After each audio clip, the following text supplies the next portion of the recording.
होता है। हम सभी का परिचय हमारे काम से होता है। आप सभी विशिष्ट प्रतिभा के भागीदार हैं।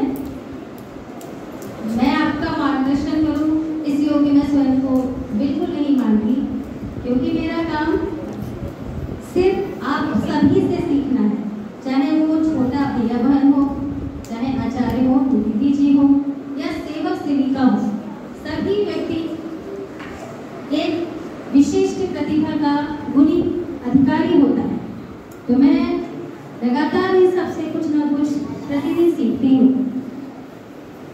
तो आप नन्हे मुन्ने भैया बहन हैं, आपका ये हंसता खिलता हुआ चेहरा ही इस विद्यालय की विशिष्टता को प्रकट कर रहा है। यहाँ के सभी भैया बहन बहुत खुश हैं। हम सभी जानते हैं कि हमारे जीवन का सबसे बड़ा उद्देश्य, हमारे जीवन का सबसे बड़ा उद्देश्य है अपने आप को श्रेष्ठ बनाना, अपने जीवन को इस योग्य बनाना कि वो किसी के लिए प्रेरणा का स्रोत बन सके। आपको मैं कोई लंबी चौड़ी कहानी नहीं सुनाऊंगी, एक छोटी सी कथा प्रेरक प्रसंग सुनाती हूँ। एक बार की बात है, एक बच्चा था, आप ही लोग की तरह एक बहुत प्यारा सा बच्चा था। वे प्रतिदिन विद्यालय जाता, विद्यालय से घर आता। उसकी आर्थिक स्थिति अच्छी नहीं थी। उनके पिताजी का देहांत बचपन में ही हुआ।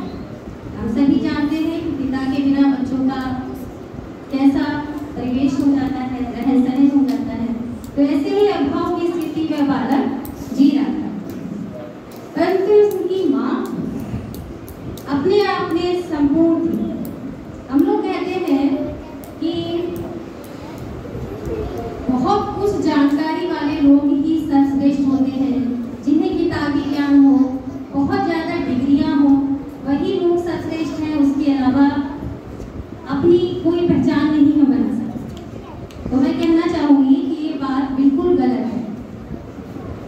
व्यक्ति को अपने जीवन का अनुभव और अपनी सोच के आधार पर वह अपनी पहचान बना सकता है। ऐसा इस कहानी से हमें सीखने को मिलेगा। तो वो जो बच्चा था प्रतिदिन स्कूल जाता था, स्कूल से घर आता था। उसकी माँ पढ़ी लिखी नहीं थी, वे स्वयं पढ़ी लिखी नहीं थी, लेकिन अपने बच्चे से कुछ पूछ नहीं सकती थी कि बेटा अपने कॉपी में क्या लिखा, आज क्या हुआ। लेकिन उसकी जिज्ञासा बहुत बड़ी थी। वे अपने आप को किसी से कम नहीं मानती थी। उसका उद्देश्य था कि इस बालक को, जिनके पिता नहीं है, मैं माता बनकर और पिता बनकर और एक गुरु बनकर के भी अपने बच्चे को सर्वश्रेष्ठ बनाए। तो वह अपने बच्चे को प्रतिदिन स्कूल से आते हुए देखती, कुछ रिलैक्स करने के बाद उस बच्चे से सिर्फ एक ही प्रश्न पूछती। वह सिर्फ एक ही प्रश्न पूछती थी अपने बच्चे से। वह प्रश्न था कि बेटा आज आपने अपने आचार्य से कितने प्रश्न पूछे। उसका यह प्रश्न उसको अपने बच्चे की जानकारी दे देता था। वह बच्चा कहता, माँ आज मैंने अपने आचार्य से 5 प्रश्न पूछे, कभी कहता था 3 प्रश्न पूछे। उसकी माँ संतुष्ट हो जाती। और जिस दिन वह अपनी माँ से कहता था, माँ आज मैंने एक भी प्रश्न आचार्य जी से नहीं पूछा, दीदी जी से नहीं पूछा, उस दिन उसकी माँ कहती थी, बेटा आज आप कोई भी पढ़ाई करके नहीं आए, आज आपका स्कूल जाना निरर्थक हो। ऐसा सुन करके बालक सोच में पड़ जाता था कि मेरी माँ ये बात क्यों कहती।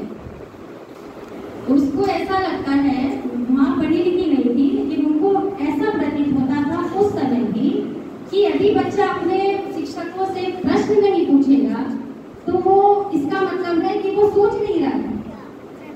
जो भैया बहन आचार्यों से प्रश्न पूछते हैं वो सर्वश्रेष्ठ भैया बहन। तो ऐसा उनका मानना था, जबकि वो पढ़ी लिखी नहीं।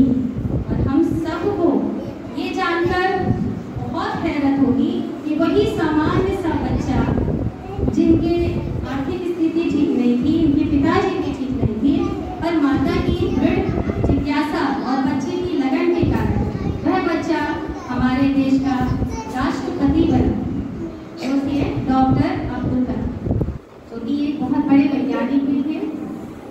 तो हम लोग इस कहानी से यह शिक्षा लेनी चाहिए कि हमें अपने आप में अपने आप को किसी से कम नहीं समझना। हर बच्चा अपने एक विशिष्ट प्रतिभा का धनी है, हर व्यक्ति में वो प्रतिभा है कि अपने आप को हम निखार सकें। जरूरत है तो सिर्फ अवसर की और अपनी सोच बदलने की। इन्हीं शब्दों के साथ मैं अपनी वाणी को विराम देती हूँ। धन्यवाद।